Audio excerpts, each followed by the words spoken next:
ये पिछले 10 साल की इस यात्रा में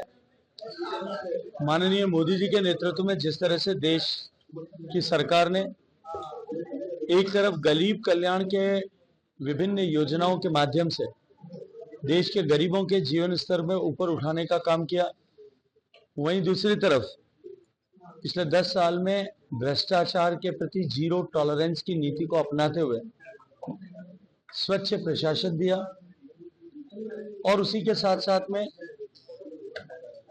आतंकवाद के प्रति जीरो टॉलरेंस की नीति अपनाते हुए देश की सीमाओं को सुरक्षित कर आतंकवाद से निजात दिलाने का भी काम किया।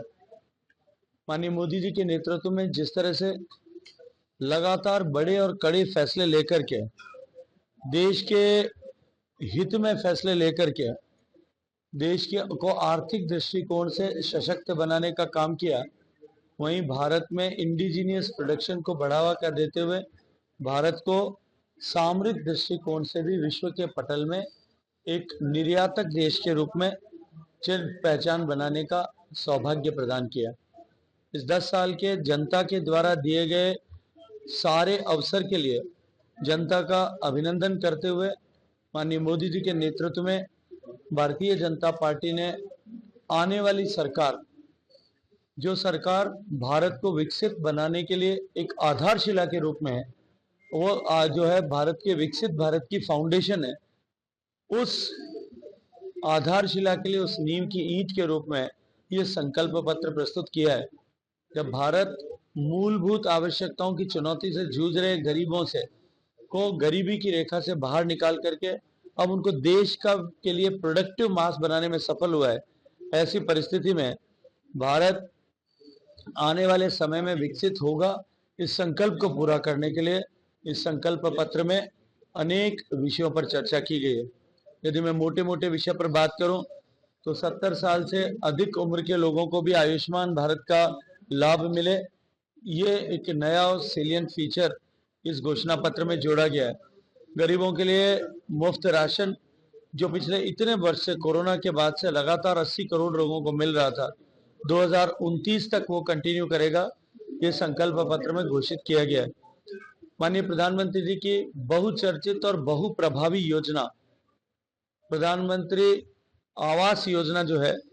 उस योजना ने गरीबों के लाइफ को ट्रांसफॉर्मेशन करने के लिए तो काम किया ही, साथ ही साथ महिलाओं को लखपति बनाने का भी काम किया है। उसी योजना में विकसित भारत संकल्प यात्रा के समय ये विषय संज्ञान में आया था कि गांवों में कहीं राजनीतिक भेदभाव के चलते हुए, कहीं अधिकारियों के उदासीनता के चलते हुए या कुछ तकनीकी खामियों के कारण बहुत सारे लोग अभी आवास प्राप्त करने से शेष रह गए। इस घोषणा पत्र में आने वाले समय में 3 करोड़ और घर ऐसा बनेंगे,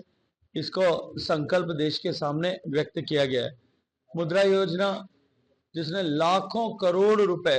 देश के युवाओं को स्वरोजगारी बनाने के लिए लाखों करोड़ रुपए का जो है वो सहयोग दिया, उनको बैंक का लोन दिया। उस मुद्रा योजना को, जिसमें पहले 50,000, 5 लाख और 10 लाख, ये 3 ही तरह के कैटेगरीज होती थी।